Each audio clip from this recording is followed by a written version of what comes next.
Hi, I want to talk about tools, kind of a favorite topic of mine. I got a lot to say and I don't want to leave anything out, so I even brought my notes. Anyway, okay, so let's say you picked out a house, let's say you bought a house, you're moving in. So what tools do you need? Now, I know what you're going to say.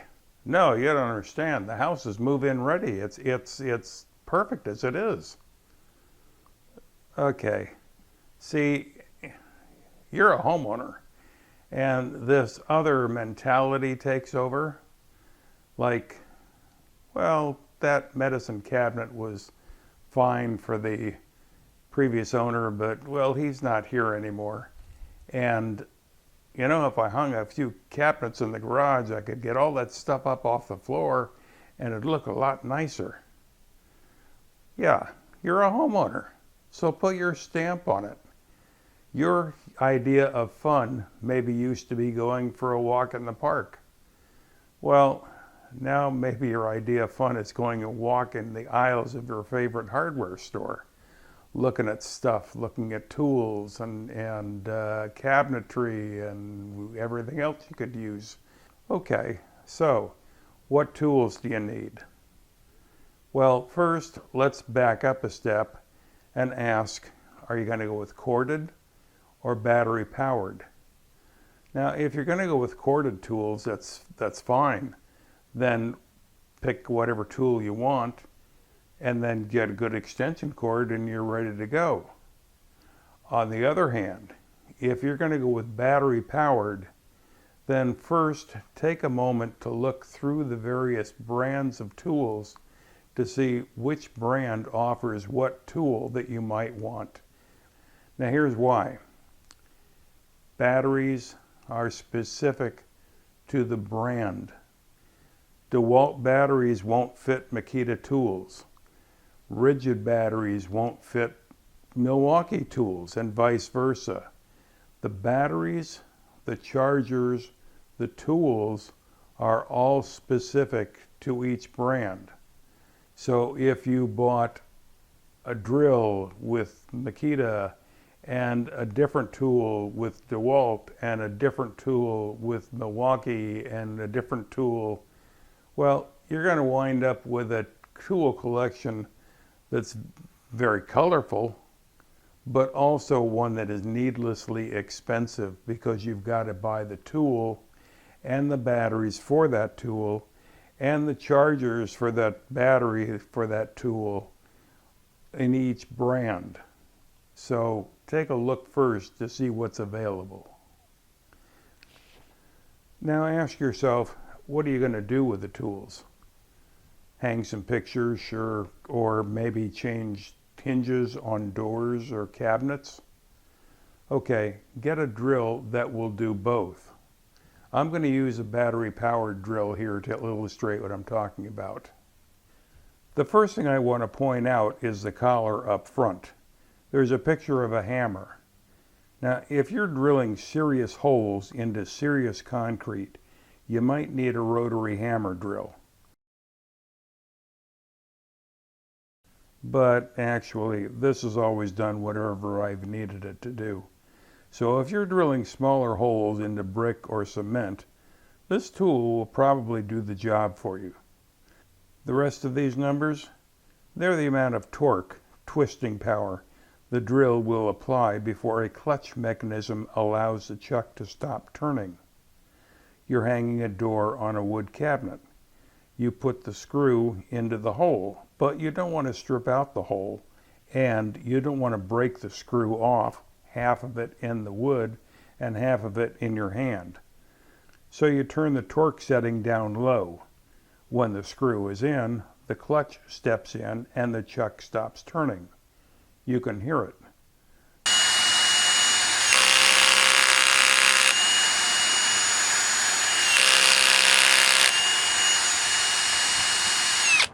The screw is in and it's tight.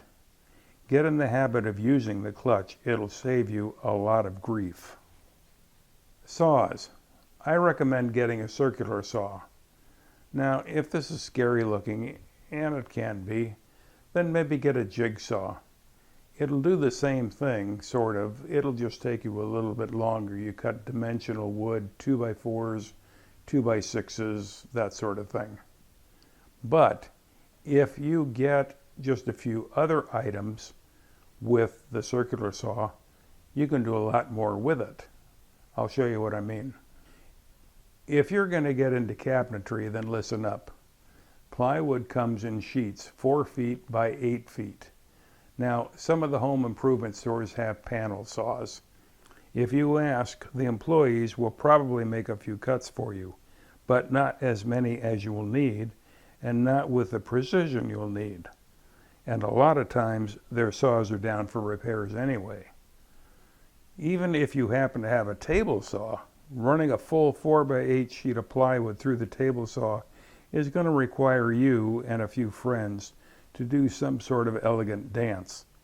And even then, you might not be happy with the results. So get a decent pair of clamps and a straight board, or maybe a pre-manufactured shelf even. Learn your saw. How far is it from the edge of the plate to the blade? Get your sheet of plywood, put it up on saw horses, clamp your straight board to the plywood that far from where you want the cut to be. When you're making your cut, don't even look at the blade.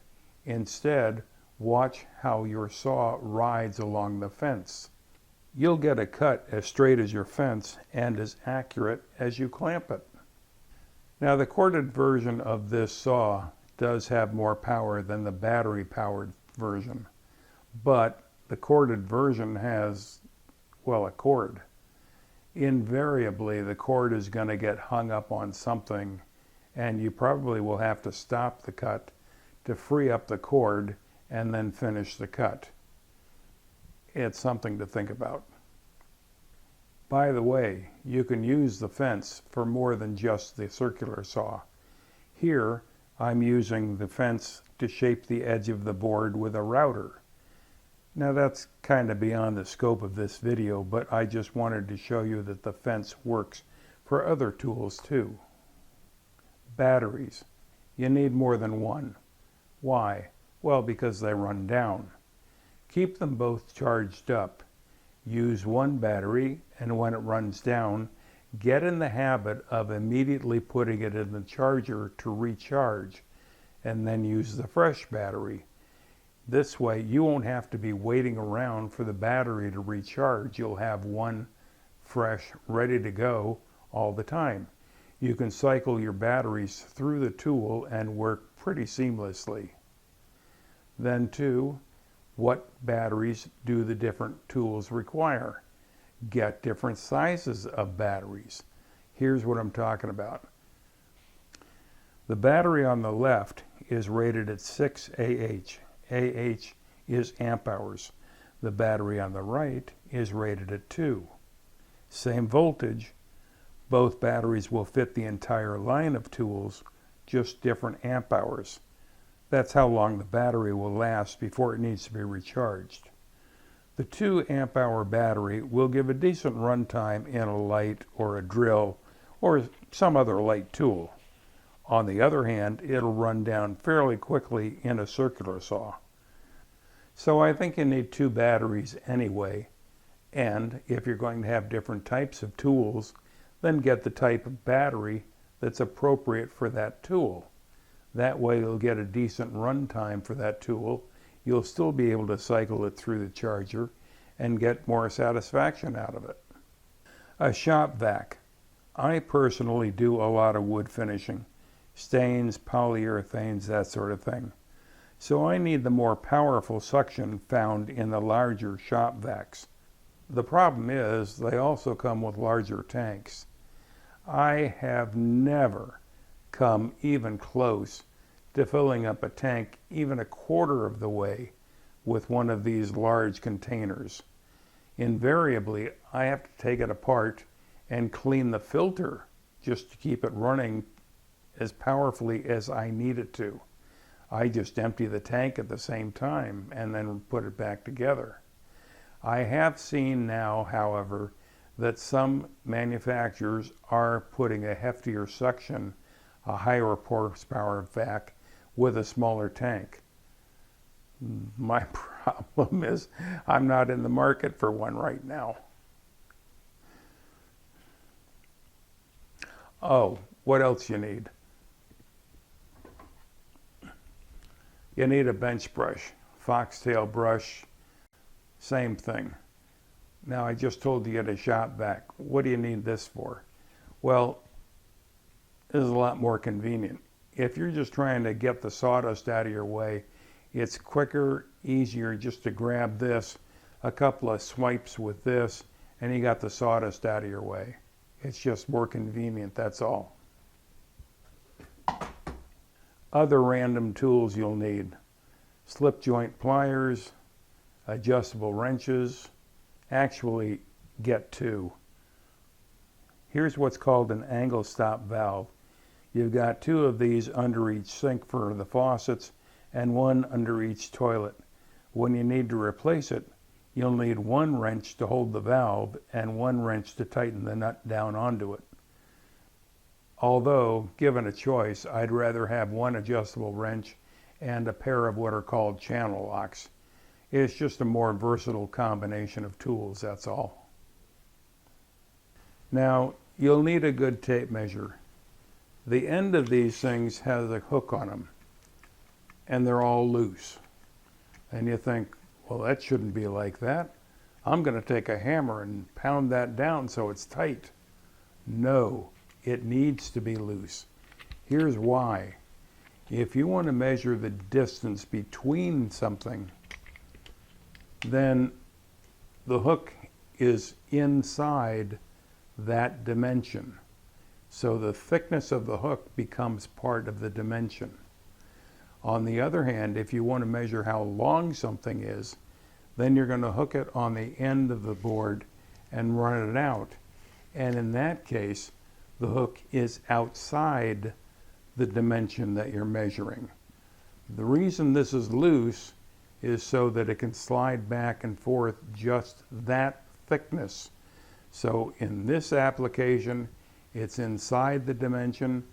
In this application, it's outside the dimension. That's why these are loose. But anyway, you need a good tape measure too.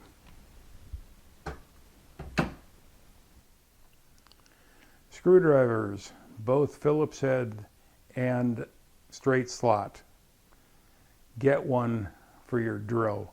Also, get an extension tip for the drill. Here's why. This thing has a magnet in it. It's a lot more convenient for holding the screw onto the drill. And if you happen to drop it, the screw, this makes it a lot easier, more convenient to just reach down, use the magnet to pick the screw up. I have a tip in each one of my drills. Actually, they live there. I only take them out when I actually want to drill a hole. I just use the screw gun more than I use it to drill. Screwdrivers. They've gotten pretty nifty these days with screwdrivers that'll do a whole bunch of things. If you need to turn something to fasten it, chances are this will do it for you. The thing is, you have to take it apart to access some of the different aspects of this tool and put that part down. My problem is I've found that if I put something down, it tends to wander away from me. I have kind of a rule of thumb. If I can't find something, I'm either sitting on it or it's in my back pocket. It's just one of the realities, I'm afraid, but it's worth getting. You'll need a speed square or a carpenter square, or maybe both. The carpenter square comes in handy when you're cutting the big sheets of plywood. The speed square comes in handy for cutting dimensional lumber like 2x4s or 2x6s. It's just easier to grab and use, that's all.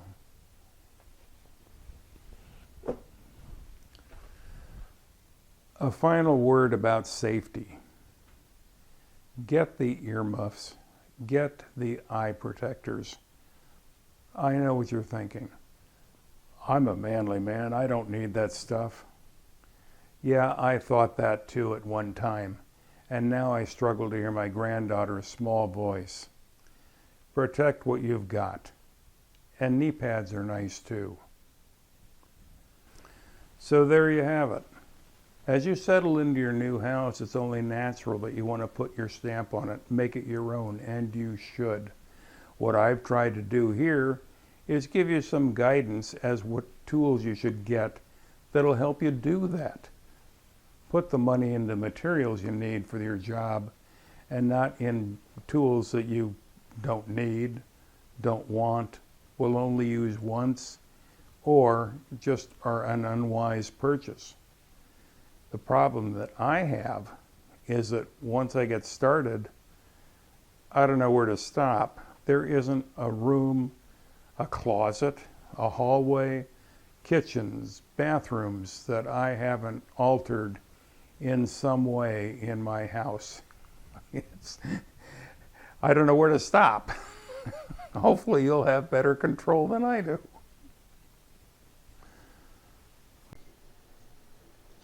I've got a lot more great stuff for you at houseiq.information.